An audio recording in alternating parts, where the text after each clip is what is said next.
Funding for Overheard with Evan Smith is provided in part by Hilco Partners, Texas Government Affairs Consultancy, and its global healthcare consulting business unit, Hilco Health, and by the Matson McHale Foundation in support of public television, and also by MFI Foundation, improving the quality of life within our community, and also by the Alice Kleberg Reynolds Foundation, and viewers like you.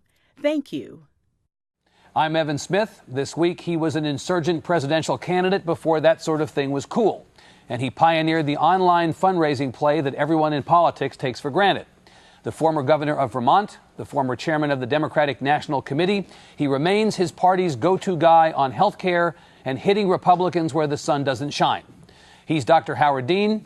This is Overheard. Is that a vote you'd like to have back now? Because you're a judge or a justice in your case doesn't mean that you're free of personal opinions about things. You have a dimmer view of him than you have of presidents past. So when they take your name in vain, you just laugh it off. For the larger issue, though, in your mind, is that it's not about whether there ought to be a death penalty, but whether the death penalty as administered is fair.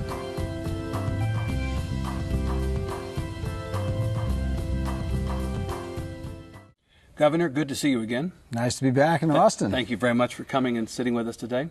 I want you to do a little diagnosis. As a doctor, you can pronounce what is ailing your party. I'm hoping you'll tell us what happened on Election Day. And well, I think about 75% of it was the economy, and you can't do a lot about that. Not the Democrats' fault.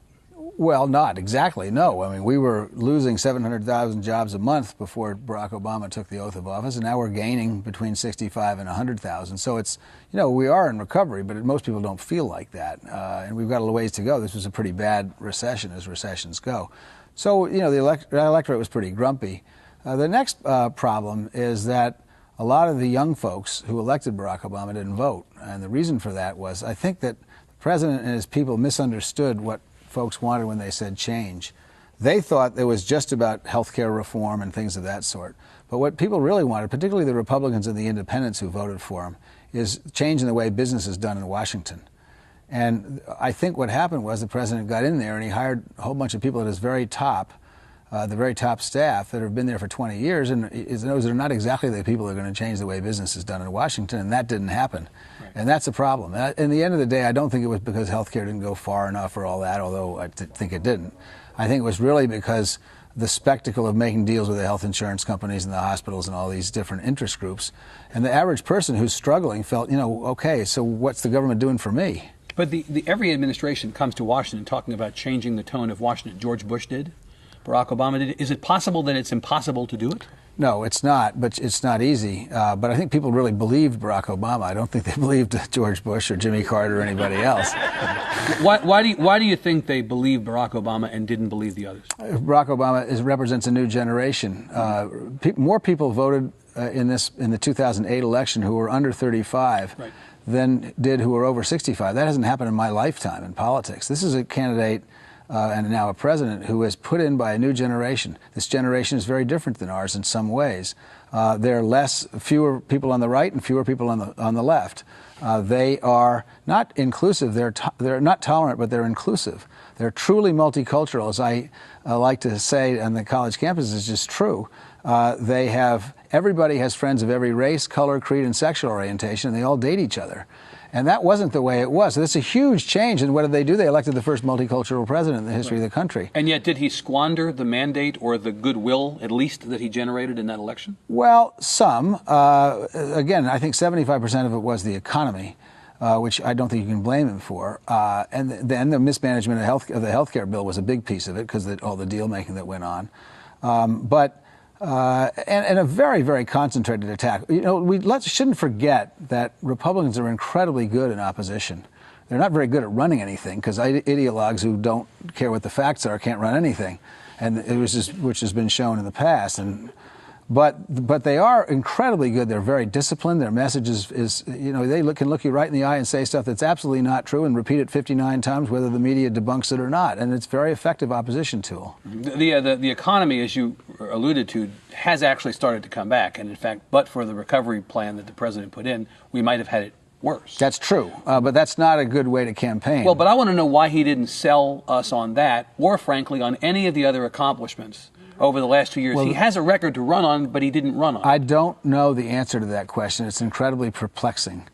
You know, he does have a record to run on, and it may not have gone as far as some of the progressive elements in the party, which make up about 78% of the party, I might add, want. But it's a real record, and he moved the ball down the field, and I don't quite understand exactly what happened in the communications.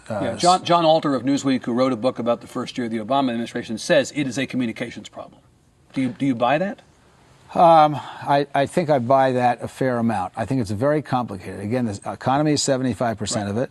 Hiring insiders is another at least 20% of it, if not 22.5 or something like that.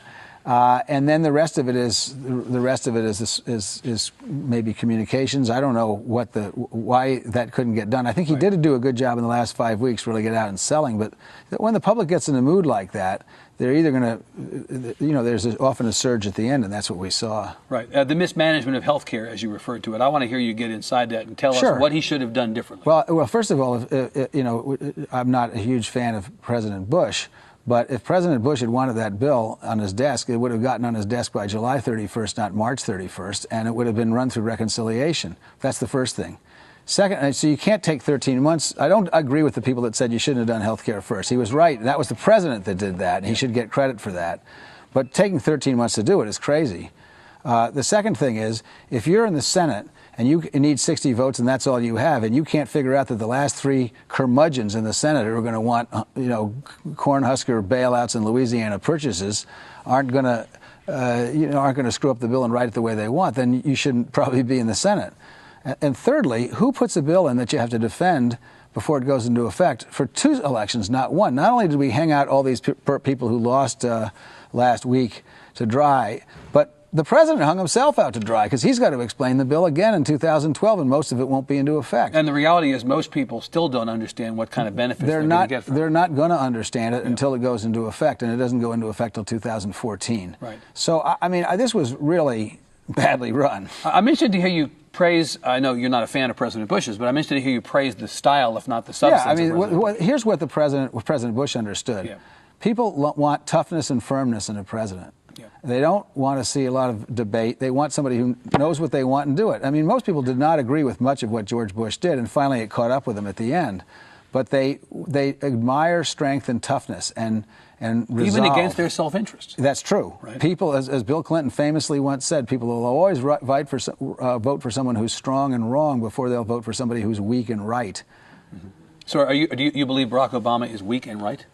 I'm not sure he's that weak, and I'm not sure he's that right.